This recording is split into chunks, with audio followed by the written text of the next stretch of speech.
Hello, everybody, and welcome back to Between the Ropes TV and yet another reaction. Shakur Stevenson managed to get the win against Oscar Valdez in what was an absolutely electric night of boxing over in the States. First, the Katie Taylor versus Amanda Serrano fight. And then, of course, this fight, which had a lot to be said about it as well. Guys, before I jump into the reaction, please do make sure to help us out. Hit that like button. And also, please do subscribe to the channel if you're new here. So, he's gone and done it. He has become the unified super lightweight champion, Shakur Stevenson, at just 24 years of age, in probably what was his most biggest test yet.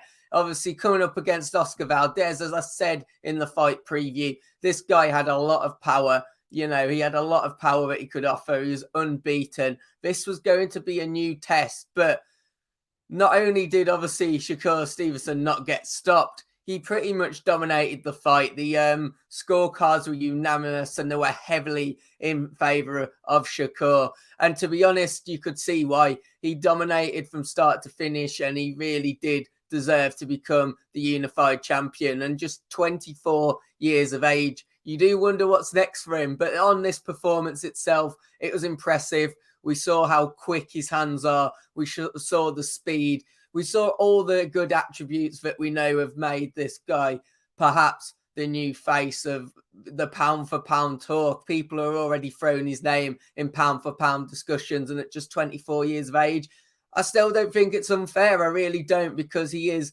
offering so much. You know, unifying this division. Don't really know who's going to be able to stop him and what comes next if he stays in this division. Obviously, you know, a rematch with Jamal Herring has been spoke about. I just don't know. I don't really see it. Maybe it can happen, but is it a good step for Shakur Stevenson? He's already won that one. You know, you have to ask yourself what will happen down the line. But of course, this fight wasn't just about the fight, because after the fight, a lot went on behind the scenes, starting off with, of course, well, not so much behind the scenes, but straight after, congratulations to Shakur Stevenson, who got down on one knee after not being knocked down in the fight. He ended up getting down on one knee and proposing to his now, not wife, the words go completely out of my head, but basically he's now engaged. So congratulations to him for that. And, you know, that was such it was a nice touch, wasn't it, at the end of the fight. But that's not where it ended there, because a lot happened after in the press conference. And there's rumours around exactly what happened. But the post-fight press conference, Shakur Stevenson was seen storming off stage. Now, a lot has been said around this. Apparently, it has been claimed that potentially 2 women were potentially attacking his mom, is one thing that I've heard. As I say, don't know the exact thing that has gone on, but, you know, the conference got brought to an abrupt end. And as you could see in the picture, quickly storming off stage to obviously sort out whatever was going on behind the scenes.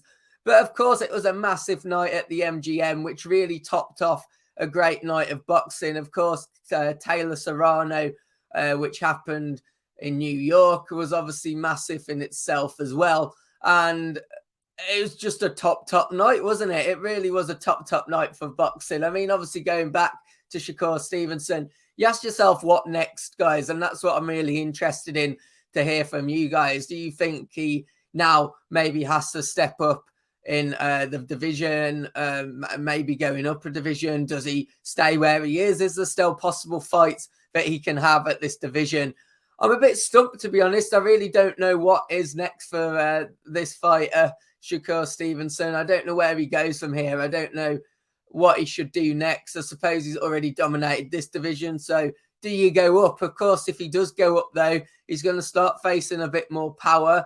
But he's not really struggled with that. Oscar Valdez was the power of this division with his, you know, he's obviously his knockout record. It was very impressive. And to hand such an experienced fighter his first loss, I think speaks for itself, the talent that he holds. So, you know, do you think that he could step up to the next division? Is there something still to do in this division? That's what I want to hear from you guys in the comments. So please do let me know on that thought. And guys, if you have enjoyed the video, as always, please make sure to help us out. Hit that like button. please do subscribe to the channel as well. And hopefully I'll see you on the next video, guys. Goodbye and enjoy the rest of your weekend.